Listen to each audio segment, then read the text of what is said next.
Hi English 9, it's been a few weeks since I've given you guys a video and I thought I would update you. I have a lot to go over, so let's follow along. What I would do if I were you, I'd go ahead and open up your Chromebooks and go to www.mrsberman.com and go ahead and open up English 9. I'm going to start going over stuff and I want you to kind of follow along. There's a ton of information, so make sure you're following along. We have vocab list number 11. Those words are posted. Make sure you go over them. So far, I'm looking at your grades, and you're all doing pretty well in your quizzes, so I'm not worried about that at all. Monday, we're going to work in groups. It's a little creative. We're going to work in 60-second review groups, and I'm going to let Mrs. Smith put you into small groups, and you are going to divvy up the 3 short stories that we've read in Unit 2, plus the Unit 2 skills slides, and you're going to create a 60-second review. Now, it can be a little longer, a little shorter, but each person has to speak in your group. So if you have a large group, figure it out. And you have to cover the key concepts from the story or the skills. Think about characters, think about setting, things we've done on the board before when you studied for a Unit 1 test, think like the washerwoman and things like that. So making sure that you understand each story and things of that nature. There will be a quick grade on it. It says on the website, were you prepared, were you organized, did you use time wisely? So make sure you're paying attention and getting all of that finished. I do not have a specific way you have to present the information. You can present it on a slides and share it with the class. You can make a handout, a Google Doc, share it. You can just write on the whiteboard. Whatever you want, just make sure you're being creative in how you do it.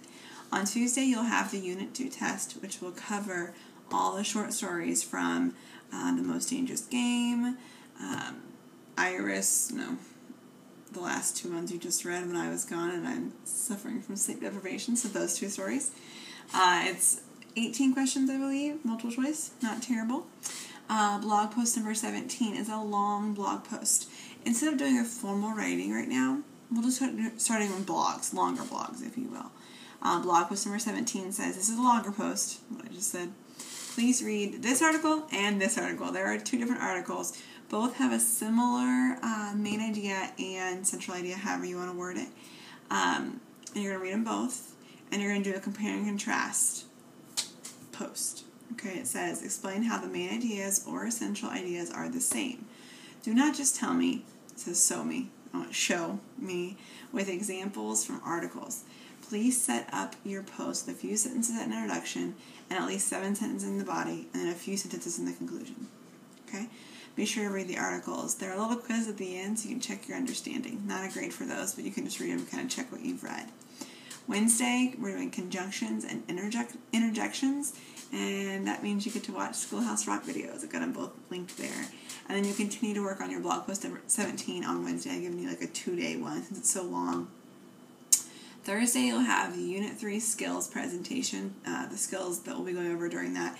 I will say that Unit 3 is actually really short. It's only 2 readings, and it all falls in with main idea. And so we're doing the blog post. All of them have to do with finding the main idea of certain things, and they're all nonfiction again. After this unit, you'll be doing a novel, just FYI, so no more unit after this one for a while. Review vocab in your groups, and then you'll begin reading the news, which is your first reading for the nonfiction unit in Unit 3. Friday, your vocab quiz per usual. You'll finish reading the news on Friday, and then you have an expository essay worksheet.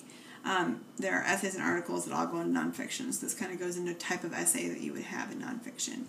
So you'll just do it. It's like a normal worksheet we've done on Google. I miss you guys. I hope you're doing well. A few more weeks and I'll be back with you.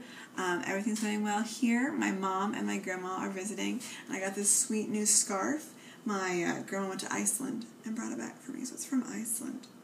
Apparently they wear scarves there. You learned something today. Have a great day. Have a great week, and I hope to talk to you all soon. Bye!